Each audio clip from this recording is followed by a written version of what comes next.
Do you want to know how you can hide the sender name on your Telegram account? If yes, then this video is for you. Hello and welcome to 1-2-Step. It's your host back again with yet another interesting tutorial video. In this video, I'm going to teach you how you can hide the sender name on your Telegram account. Go ahead and open Telegram. Let's suppose I want to forward this message over here. I will tap on it, I'll click on forward, and I will choose the group which you want to forward to. Next, what you need to do is tap on this forward photo option over here and you can see hide sender name. Tap on it and you can see the sender name will be hidden. What you need to do next is click on apply changes and hit next.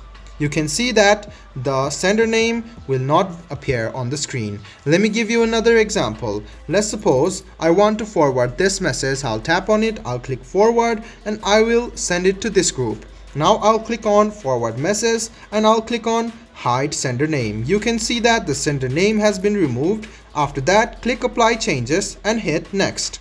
This way you can forward your message and your sender name will not be shown or it will be hidden in Telegram. I hope this video about how you can hide your sender name in Telegram was helpful for you. If you still have any kind of confusion, please do mention us on the comment section down below. Like the video, subscribe to the channel and do hit the bell button for more. Hope to see you in the next video as well. Until then, goodbye, take care and make sure you enjoy.